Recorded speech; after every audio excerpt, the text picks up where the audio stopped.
सास जमुना जी आज भी रूठी हुई थी और खाना नहीं खा रही थी। मेघा कितनी बार तो उन्हें मना चुकी थी, पर वो थी कि मान ही नहीं रही थी। कहा ना एक बार तुझे कि मुझे खाना नहीं खाना है। एक बार सुनाई नहीं देता तुझे? अब मेरे पास आने की ज़रूरत नहीं है, तू ही खाती रह तेरा खाना। अरे वो कह रही है कि खाना खा लो तो खा क्यों नहीं लेती हो? तुम्हें पता है ना कि सबको खिलाए बगैर वो खाना नहीं खाती है। तभी ससुर सुरेश जी बोले, ज़्यादा तरफदारी करने की ज़रूरत नहीं है, बहू है तुम्हारी, कोई बेटी नहीं है। मुझे नहीं खाना तो नहीं खाना। अरे क्या बच्चों जैसे रूठ कर बैठी हो? तुम्हें इस उम्र में ये सब शोभा देता है क्या? वो बच्ची होने के बावजूद तुमको खाना बना कर खिला रही है और तुम हो के इतने नखरे दिखा रही हो। एक बार कह दिया ना, आप लोगों को समझ में नहीं आती है क्या? मुझे खाना नहीं खाना। आखिर मुझसे पूछे बगैर बहू छत पर जाकर कैसे खड़ी हो गई? और खड़ी हुई सो हुई, पड़ोसन से बातें कैसे कर ली?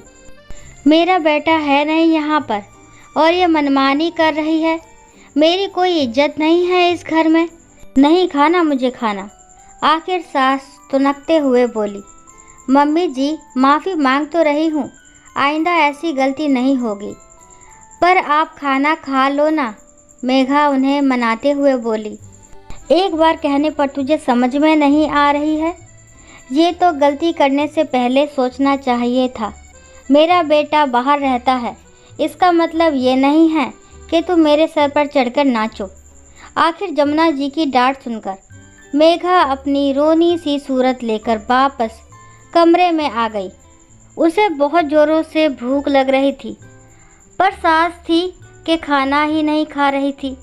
अब जब तक सास खाना नहीं खाएगी, वो खाना कैसे खा ले?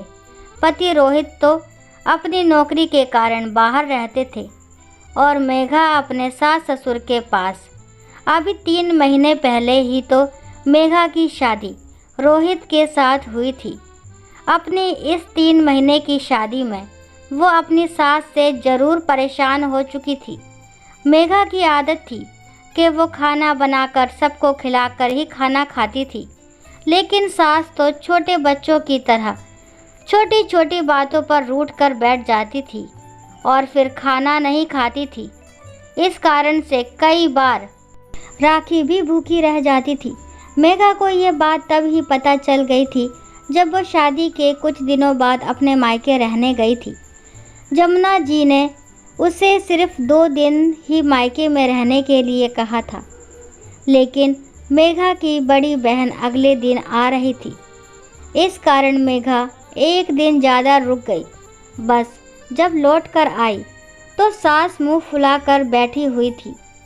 मेघा ने जब खाना परोसा तो खाना नहीं खाया, खूब तमाशा किया। उस दिन के बाद से ही मेघा अपने आप को बदलने की पूरी कोशिश कर रही थी, लेकिन उसके पास जो उसकी सास थी वो पता नहीं कब कौन सी बात को लेकर बैठ जाती थी। जरा जरा सी बात को लेकर लड़ जाती थी। आज भी सिर्फ छोटी सी बात थी। सास नीचे अपने कमरे में लेटी हुई थी तो मेघा ऊपर छत पर कपड़े लेने चली गई। जब कपड़े लेने गई तो पड़ोस में रहने वाली आंटी जी छत पर आई हुई थी। मेघा कपड़े उतार ही रही थी कि इतने में आंटी ने कहा, बेटा शायद ये दुपट्टा तुम्हारा है जो उड़कर हमारी छत पर आ गया।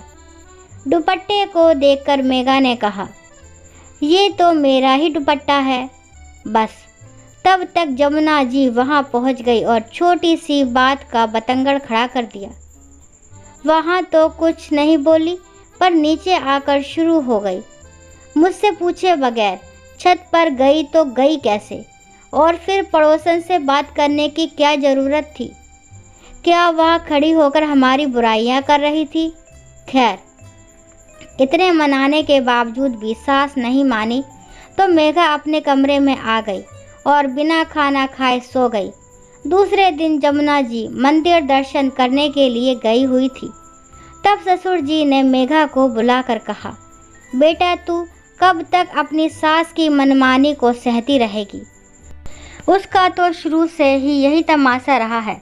अगर उसके मन की मर्जी का नहीं होता तो वो खाना पीना छोड़कर मुंह फुलाकर बैठ जाती थी। अगर तू उसे मनाने में ही रह गई तो जिंदगी भर तू आधे से ज़्यादा टाइम तो भूखी ही रह जाएगी। ससुर जी की बात सुनकर मेघा बोली, पर पापा जी मैं भी क्या करूं? आदत है मेरी। जब तक मम्मी जी और आप लोग खाना नहीं खा लेते मुझसे खाना खाया नहीं जाता। बेटा एक बात कहूं, बुरा मत मानना। संस्कार अपनी जगह है और ऐसी मनमानी अपनी जगह।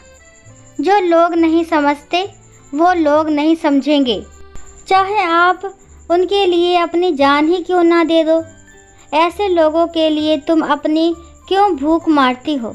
देखो बेटा, 3 महीने की शादी में तुम कितनी पतली हो चुकी है।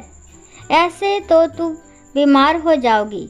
तुम्हारी सास का क्या है, उसे तो रूठने की आदत है। वो तो अपने कमरे में नमकीन या बिस्कुट ज़रूर रखती है जो बाद में उठकर खा लेती है। पर तुम्हारे शरीर में बीमारी लग गई तो सास तो सेवा नहीं करेगी। फिर मैं क्या करूं पापा जी? मुझे तो कुछ समझ में ही नहीं आता। मेघा ने पूछा।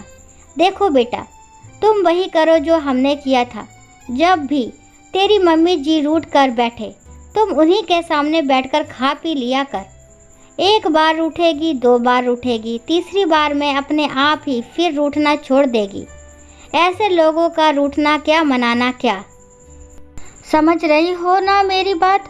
आखिर ससुर जी की बात मेघा को समझ में आ गई। 2 दिन बाद सासू माँ ने पनीर की पकौड़ियाँ बनाने के लिए कहा, लेकिन पनीर तो घर में था ही नहीं और बाहर बारिश हो रही थी तो पनीर लेने कोई गया नहीं। तो ससुर जी के कहने पर पालक और गोभी की पकौड़ियाँ बना ली। जब मेघा ने जमुना जी को पकौड़ियाँ परोसी तो पकौड़ियाँ अपनी मर्जी की नाप देखकर वो रूठ कर बैठ गई। आखिर ससुर और देवर को खिला पिलाकर मेघा ने दोबारा जाकर सासू माँ से कहा, माँ जी खाकर तो देखिए, पकौड़ियाँ बहुत अच्छी बनी हैं। पापा जी और भैया दोनों को पसंद आई है। मुझे नहीं खाना तेरी पकौड़ियाँ। जब तुझे कहा था कि पनीर की पकौड़ियाँ बना ले तो बेवजह पालक और गोभी की पकौड़ी क्यों बनाई? यही इज्जत है तेरी नज़रों में मेरी? मैं तो नहीं रखती ये पकौड़ी अपने मुंह पर मम्मी जी, जो चीज़ घर में थी ही नहीं वो मैं कहाँ से लाती मुझे नहीं पता। पर तूने मेरी बात मानी क्यों नहीं? मेघा ने इसके आगे कुछ नहीं कहा। अंदर रसोई में गई, गैस बंद की और वही सासू माँ के लिए परोसी हुई पकौड़ियों की प्लेट लेकर बाहर आकर खाने बैठ गई। मेघा के इस कदम की जमुना जी को बिल्कुल उम्मीद नहीं थी। वो हैरान रह गई पर कुछ कह नहीं पाई और गुस्से में अपने कमरे में उठकर चली गई, ये सोचकर कि मेघा मनाने आएगी। मेघा ने ससुर जी की तरफ देखा तो उन्होंने इशारे से शांत रहने के लिए कहा। आखिर में तो पेट भर के पकौड़ी खा ली। उसके बाद रसोई की सफाई करके अपने कमरे में आ गई और उधर कमरे में सासू माँ इंतज़ार करती रह गई। जब 2-3 बार ऐसा ही हुआ तो सासू माँ को भी समझ में आ गया कि अब मेघा झुकने वाली नहीं और ना ही उन्हें बेवजह मनाने वाली। तो अपने आप ही उन्होंने रूठना छोड़ दिया। आखिर ऐसे रूठने का क्या फ़ायदा जिसमें मानने मनाने वाला ही कोई ना हो। दोस्तों, आशा करती हूँ ये कहानी आपको ज़रूर पसंद आई होगी। अगर कहानी पसंद आती है तो प्लीज़ मेरे चैनल को लाइक, शेयर, सब्सक्राइब करना ना भूलें और इस कहानी के बारे में आपके क्या विचार है कमेंट बॉक्स में ज़रूर बताएं। कहानी को लास्ट तक सुनने के लिए थैंक यू। राम राम, राधे राधे।